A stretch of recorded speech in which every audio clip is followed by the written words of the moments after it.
राष्ट्रवादी काँग्रेस शरदचंद्र पवार पक्षाच्या खासदार सुप्रिया सुळे यांनी लेकीचं लग्न ठरल्याची अधिकृत घोषणा केली आहे। रेवती सदानंद सुळे लवकरच विवाह बंधनात अडकणार आहेत।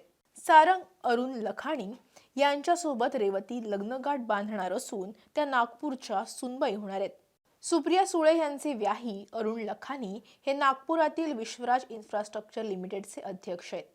रेवती सुळे ह्या नागपूरची सुनबाई होणार असून केंद्रीय मंत्री नितीन गडकरी आणि महाराष्ट्राचे मुख्यमंत्री देवेंद्र फडणवीस यांच्या मध्यस्थीने हे लग्न ठरल्याची चर्चा आहे।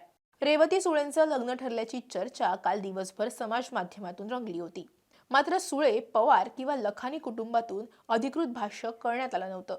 माजी केंद्रीय गृहमंत्री सुशीलकुमार शिंदे यांच्या कन्या आणि निर्मात्या स्मृती शिंदे यांनी इंस्टाग्राम पोस्टच्या माध्यमातून रेवती सुळेंच्या लग्नाविषयी माहिती दिली होती। शिंदे आणि पवार कुटुंबाची जवळीक असल्यानं या बातमीवर जवळपास शिक्कामोर्तब बसत होतं। मात्र आज स्वतः सुप्रिया सुळे यांनी याबाबत पोस्ट केली आहे। सुप्रिया सुळे यांनी लिहिलंय, आम्हाला सांगण्यास अतिशय आनंद होतोय की आमची मुलगी रेवती सुळे ही वंदना आणि अरुण लखानी यांचा मुलगा सारंग याच्याशी लग्न करणार आहे, अशी पोस्ट सुप्रिया सुळे यांनी इंस्टाग्रामवर शेअर केली आहे।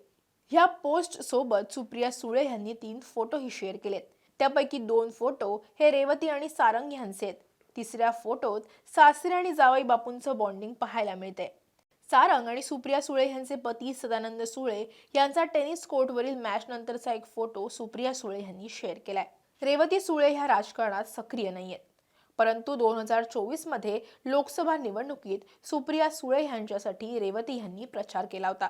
रेवती यांनी मुंबईत शिक्षण पूर्ण केल्यानंतर प्रतिष्ठित लंडन स्कूल ऑफ इकॉनॉमिक्स मधून उच्च शिक्षण घेतले। तर सुप्रिया सुळे यांचे जावई आणि शरद पवार यांचे नातजावई सारंग लखानी हे विश्वराज ग्रुपचे अध्यक्ष आणि व्यवस्थापकीय संचालक असलेल्या अरुण लखानी यांचे पुत्र आहेत। सारंग 8 वर्षांहून अधिक काळ विश्वराज ग्रुपमध्ये कार्यकारी संचालक आहेत। यापूर्वी मॉडर्न हायड्रोजनमध्ये व्यवसाय विकास सल्लागार म्हणून त्यांनी काम केले। सारंग हे एक चांगले बॅडमिंटनपटू आहेत। विविध राष्ट्रीय आणि आंतरराष्ट्रीय स्पर्धांमध्येही त्यांनी सहभाग नोंदवलाय।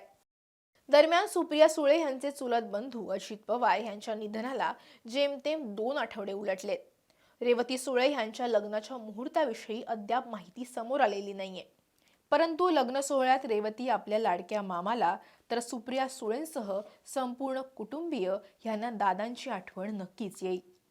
घशाला संसर्ग झाल्यानं शरद पवार रुग्णालयात आहेत।